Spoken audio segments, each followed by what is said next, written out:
Time ম্যাগাজিনের কভারেই কি কপাল পড়ল শেখ হাসিনার? শতবর্ষী টাইম ম্যাগাজিনের কভারে ঠাঁই করে নেওয়া অনেকের কাছেই স্বপ্নের মতো। কেননা বিখ্যাত এ সাময়িকীর কভারে স্থান পেলে সেলিব্রিটির মর্যাদা পাওয়ার পাশাপাশি অনেকের দৃষ্টি কাড়া সম্ভব। এর অন্যতম কারণ হচ্ছে এটি বিশ্বের সবচেয়ে স্বনামধন্য এবং সবচেয়ে বহুল পঠিত ম্যাগাজিনগুলোর একটি। তবে সেই টাইম ম্যাগাজিন ঘিরে রয়েছে রহস্যময় এক অভিশাপ। বলা হয় মার্কিন এ সাময়িকীর কভার স্টোরিতে ঠাঁই করে নিলেই শুরু হয় অধঃপতন। বাস্তবে এমন কিছু নজির থাকায় এ নিয়ে ষড়যন্ত্র তত্ত্ব বেশ ডালফালা মেলেছে।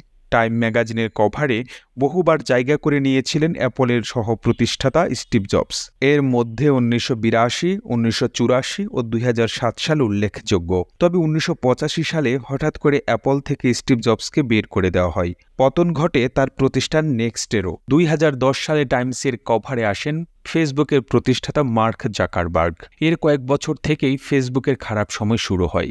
সেই তালিকায় রয়েছে ক্যামব্রিজ অ্যানালিটিকার বিতর্কের মতো বিষয়ও। ফেসবুককে সে ধাক্কা এখনও সামাল দিতে হচ্ছে। আর বিশ্বের সবচেয়ে ধনী ব্যক্তি ইলন মাস্ককে নিয়ে 2021 সালে কভার নিউজ করে টাইম। এর কয়েক মাস পর নজর লাগে টেসলার উপর, শুরু হয় শেয়ার পতন। টাইমের এই শনির কভারে ঠাঁই হয়েছিল জন এফ কেনেডি থেকে শুরু করে Yitzhak Rabin, Benazir Bhutto, Anwar Sadat, Mahatma Gandhi, Indira Gandhi, Rafik Hariri, Berlusconi, Muammar Gaddafi, Saddam Hussein সহ এমন অসংখ্য রাষ্ট্রপ্রধানের।